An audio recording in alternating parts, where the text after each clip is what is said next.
Step into the first apartment on a Tuesday morning in March. The man who lives there is 34. His name is Daniel, and he earns $118,000 a year as a senior analyst at a consulting firm. Solid paycheck, excellent benefits, the kind of job you mention at Christmas dinner and watch the family nod with approval. At 7:12 a.m., his phone vibrates. An email from HR with the subject line, "Import an update regarding your position," and his laptop is already locked. Badge access revoked. Health insurance terminated. Effective end of month. Now step into the second apartment. Same building, same floor. The woman living there is also 34. Her name is Priya. She brings in $74,000 spread across a part-time marketing contract, 3 freelance clients, and a spare room she rents on Airbnb. That same Tuesday morning, one client emails to say they are pausing a project, and she loses $1,400 a month. She sends back a 3-sentence reply, tops off her coffee, and opens her laptop to pitch 2 new clients. Her LinkedIn says, "Independent consultant." Her parents still do not totally know what that means. Priya does not care. Daniel spends the rest of that Tuesday on the phone with HR about COBRA insurance, which costs $2,100 a month for his family plan without employer subsidy. To put that in perspective, that is more than most people pay in rent. It covers no new medical costs and exists only to keep a financial disaster from becoming a medical one while you are unemployed. It is insurance against the insurance disappearing. Turtles all the way down. Every turtle costs $2,100 a month. My name is Nick, and I spend way too much time thinking about why people who seem financially reckless are sometimes more ready for disaster than people who checked every box and played by every rule. If you have ever felt vaguely uneasy about how much of your entire financial life depends on one company, subscribe and hit that like button, because today we are going to run the real numbers on what stable actually means in 2026. In 1980, a good corporate job came with a pension. The company carried your retirement risk, not you. Median tenure for workers nearing retirement was around 15 years. Here is what that looks like now. Median job tenure, 3.9 years, the lowest level in more than 2 decades. Pension coverage dropped from 38% of private sector workers to 11%. Among non-union private employees, 7%. The 401k is now what most American workers call their retirement plan, which matters because the 401k was originally built as a bonus savings tool on top of a pension. Then pensions vanished, and the 401k got promoted. Kind of like when the intern becomes CEO, because everyone above them quit. Technically, it can do the job, but it was never designed for it.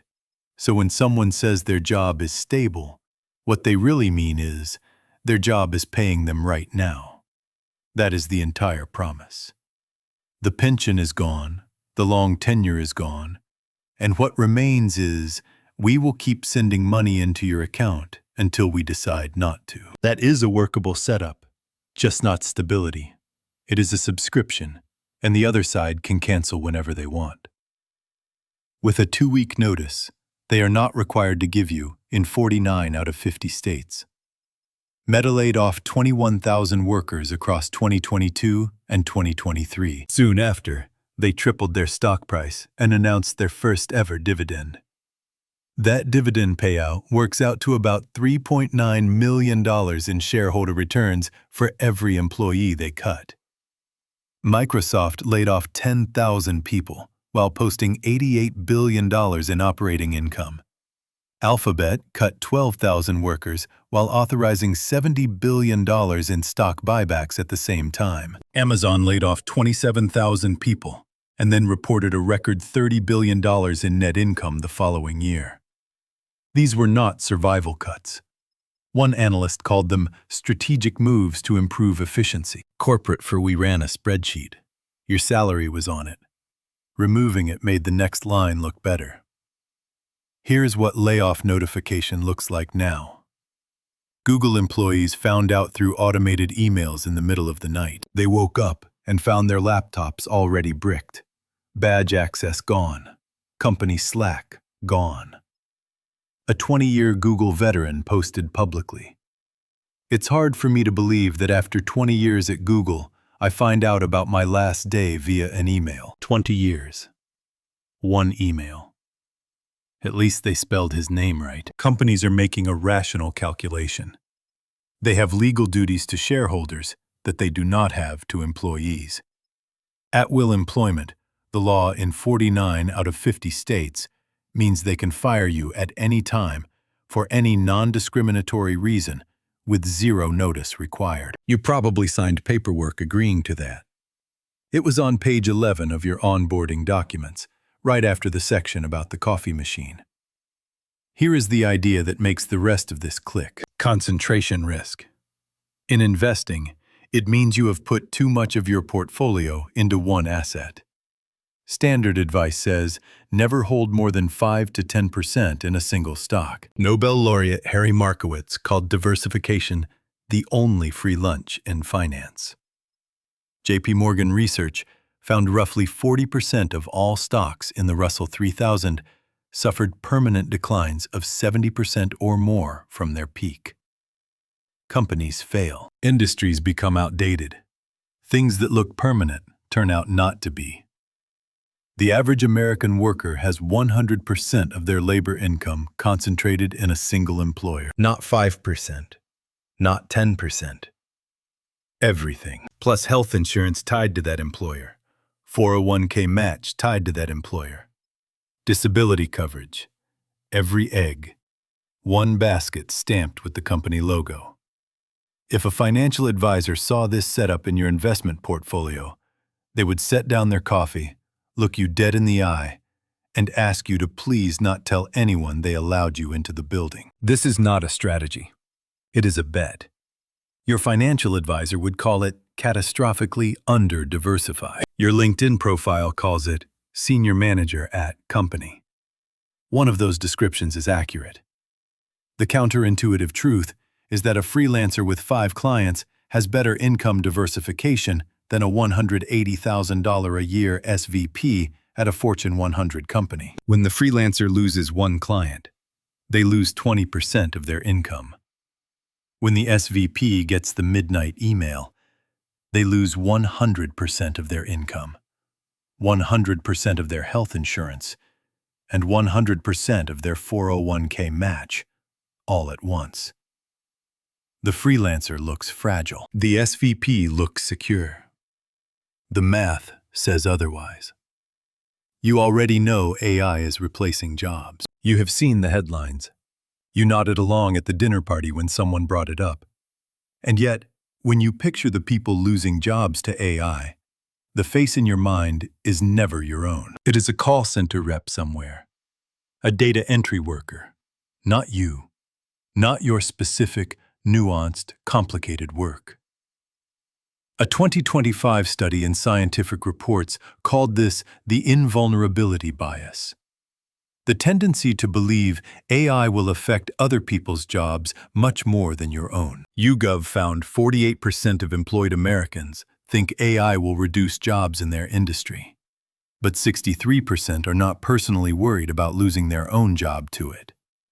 Almost half accept the threat is real. 2/3 have carved themselves out of that risk, which is also exactly what the 700 people at Klarna thought. Right up until the quarter, their headcount dropped 40%. Goldman Sachs estimated 300 million full-time jobs globally are exposed to AI automation. In the U.S., 2/3 of occupations face automation exposure, with 25% to 50% of their workload potentially replaceable right now. Administrative and office support, 46% exposure. Legal work, 44%. These are the degree-required career track jobs the word stable was invented to describe. Think about what 46% task automation exposure means for a real person. You have been a paralegal for 11 years. You know the case management software better than anyone in the office. You handle document review, contract summaries, client intake. You are good at your job. And your job is, according to Goldman Sachs, 44% automatable with tools that already exist. Not someday, not in the future. Tools your firm's partners are already evaluating on a cost-per-hour basis. From where the spreadsheet sits, you are a line item with a cheaper substitute. The real-world examples are not projections. Klarna's AI assistant handled 2.3 million customer service conversations in its first month, doing the work of 700 full-time agents. IBM announced it was pausing hiring for roles that could be replaced by AI, estimating 7,800 jobs could be automated over 5 years. And look at Chegg. Their stock went from a high of $115 a share to under $3 after students switched to ChatGPT. That is a 97% collapse in value. The market did not wait for the company to die. It simply saw the alternative was free and better. Here is where it gets really fun. And by fun, I mean the kind of fun where you open a spreadsheet and watch a perfectly reasonable adult life melt down in about 90 days. Meet Marcus. He is 38. He makes $115,000 as a project manager at a mid-sized tech company. Good job. Been there 6 years. Maybe you know this person. Maybe you are this person. After taxes and his 401k contribution, he takes home roughly $6,900 a month. Your mortgage, $2,400. Car payment, $580. Student loans, $420. Health insurance through work, $310. Groceries for a family of 3, $900. Utilities, internet, phones, $380. That is $4,990 in fixed monthly obligations before you have bought a single thing. You have $1,910 left over. Save about $800 of it. The number financial advisors recommend, and also the number that sounds fine, until the scenario begins. The layoff hits. Let's count the months. Month 1. Unemployment insurance kicks in. Roughly $4,200 a month on your salary. Your fixed obligations are $4,990. You are already running negative $790 before you buy anything. You dip into savings. You have $22,000. You start applying. White-collar job postings fell 35% between 2023 and 2025. Applications per opening, 222 candidates. But you stay optimistic. Month 1 also brings the Cobra letter.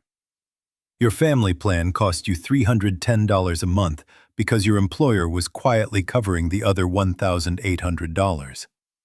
Without that subsidy, your Cobra premium is $2,110 a month. Your spouse has a prescription that costs $340 without coverage. You cannot go uninsured. You pay it. You open a new spreadsheet to track the burn rate. Your monthly deficit is now $2,900 against savings. You save the spreadsheet and do not tell your spouse how ugly the math is yet. Month 2. Still no offer. Your savings are at $16,200. You are checking your bank account the way you check your gas tank on a long stretch of highway with no exits. Not because you are about to run out, but because the number is now something you are aware of at all times. You cut the kids' weekend activities, not the expensive ones, the $25 ones. You start meal planning. Not because you suddenly care about meal planning, but because $340 in unplanned grocery spending one week felt like a threat. You become a person who notices the price of pasta. Month 3.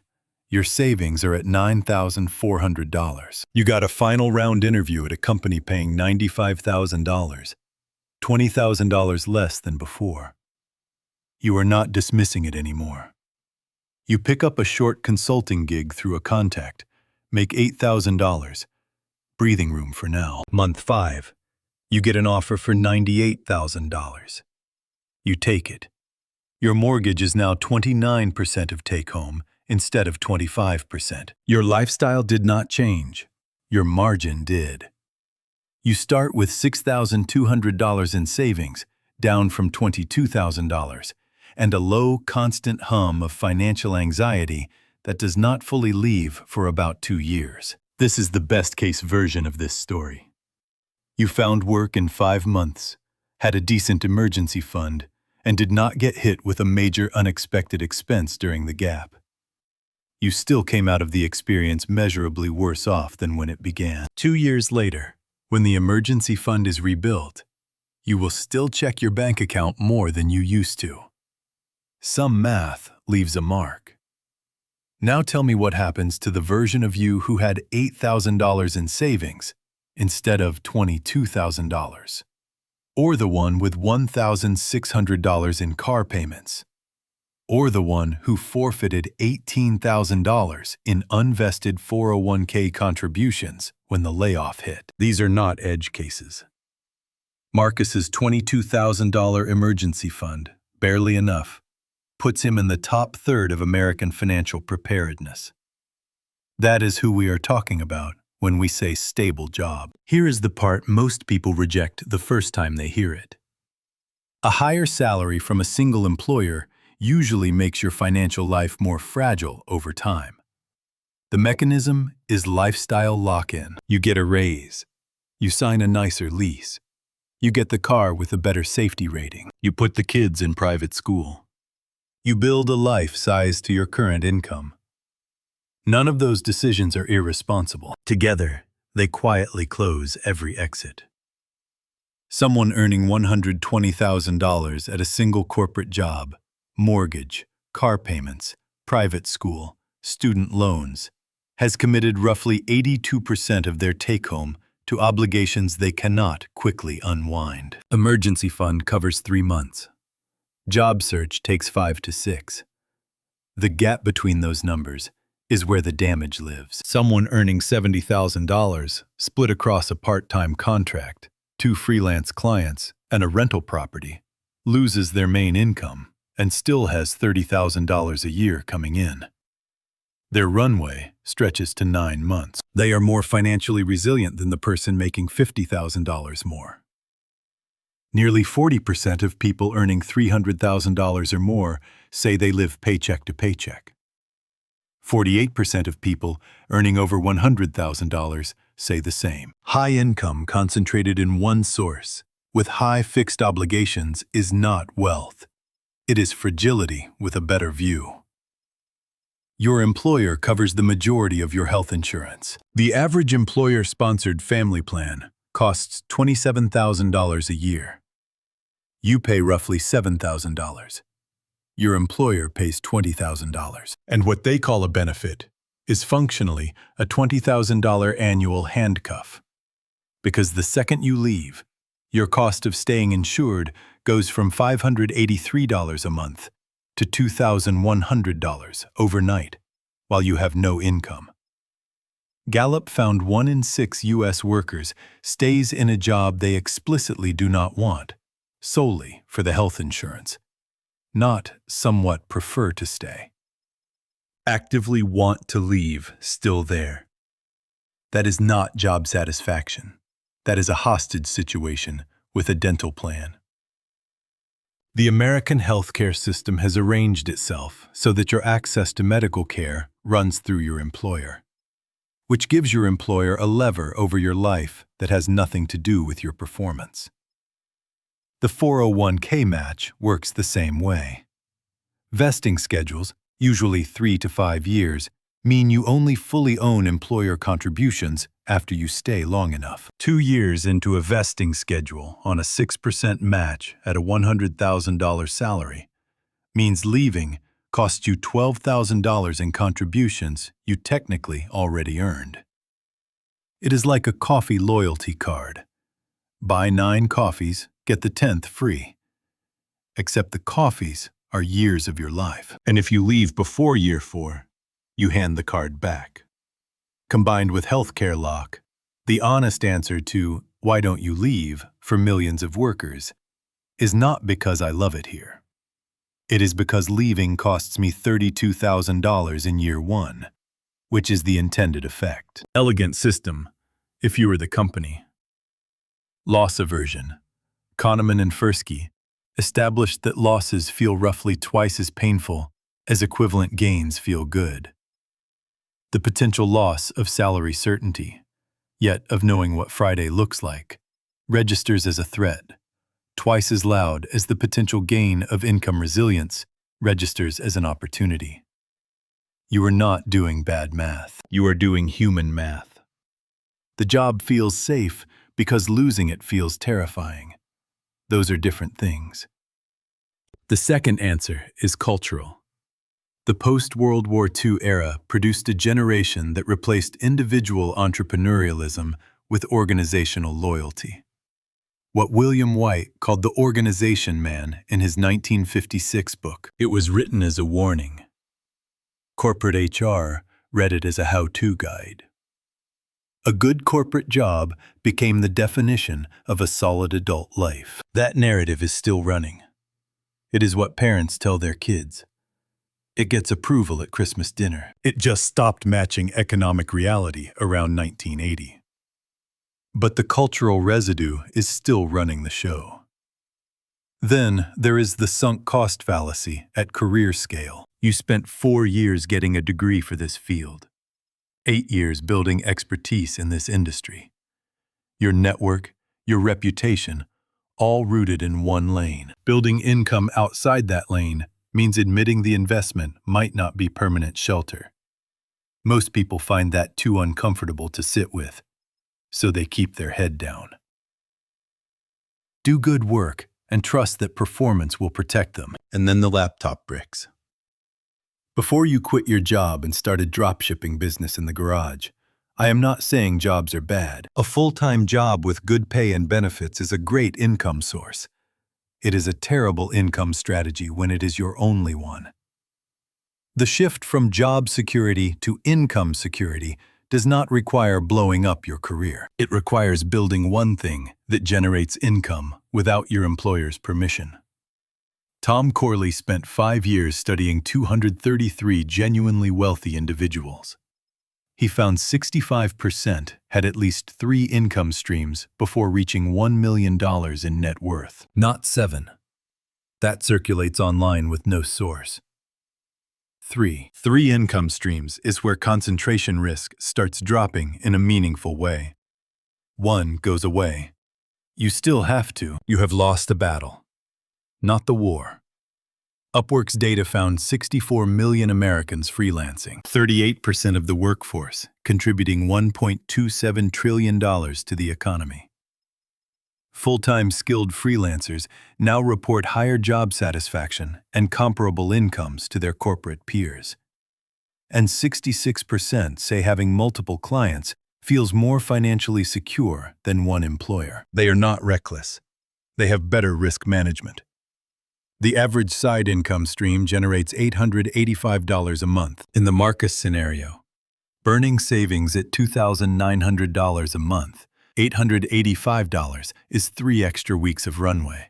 It might be the difference between taking the first job offer that shows up and waiting 2 more weeks for the right one. Financial resilience is rarely about huge numbers. It is about time, 1 freelance client, a rental, dividend income from an index fund you have been building for 3 years. None of those require you to quit your job. All of them mean that if you get the midnight email, 100% of your income does not go to zero. If you have made it this far, and you are feeling a low-grade unease about how exposed your financial life actually is, I want you to know that feeling is not anxiety. That is clarity. That is you doing the math your employer's HR benefits portal was specifically not designed to help you do. You are not failing at financial adulthood because you took a good job and built your life around it. You did what every reasonable signal told you to do. The good job narrative is everywhere. Parents, peers, LinkedIn. A culture that calcified around a 1960s labor market and never updated. You responded to real signals. The signals were just describing a world that no longer exists. Layoffs during record profits. That is not an anomaly. That is the model. AI targeting knowledge worker roles. That is not science fiction. That is Klarna's earnings call. And the 56% of Americans who cannot cover a $1,000 emergency expense from savings include a lot of people with stable jobs. Stable jobs stopped providing stability a long time ago. So here is what I want you to do after this video. Not quit your job. Just answer one honest question. If the direct deposit stopped next Friday, how long could you last?